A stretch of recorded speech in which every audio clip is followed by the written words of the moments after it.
Davita wakatambao kusvika maila popota Miriam ndokuimbao nenindo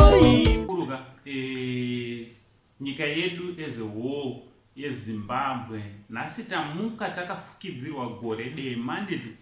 tamuka takafukidzirwa gore dema zukuru tamuka tiine misodzi pamatama nditi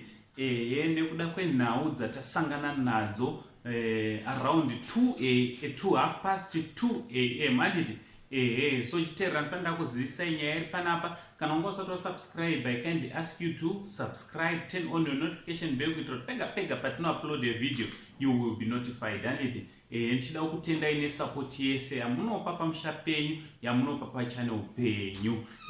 so vazukuru nhau iripo ndeyekudaiwo 2:30 am tarasikirwa negamba gamba redu anga ari senator wekubhuera achimirira bato ripi, bato reMDC Alliance handiti anonzi iye Christine Rambane Pasi Java handiti Christine Rambane Pasi Java chinhu chinorwadza zukuru, chinhu chinorwadza tichiti dai mweya wavo wazorora nerugare handiti also Christine Rambane Pasi Java ndivo zvakare amai vaPassion Java, ndo mai zvakare vaSimbarashe Java, vaApostle B Java handiti to name just a few vakomana vanonyanyozikanwa papublic nepublic kana neruzhinji mai vaPassion Java vatisiya tichiti nematambudziko handiti tichiti nematambudziko kumhuri yekwaJava, tichiti nematambudziko kushamwari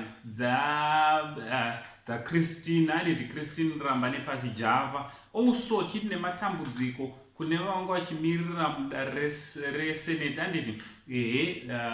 kwavanga vari seneta kubhuera tichiti nematambudziko mhuri yeZimbabwe handiti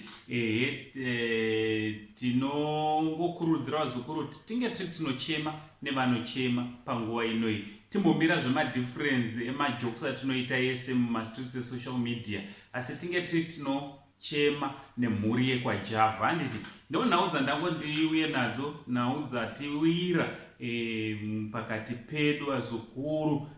pazuva ranhasi. Ndichiti naUncle Saint, the only Zimbabwean uncle, ngatitaurewo kumacomments, like and share our videos, tichibva tatichi much love.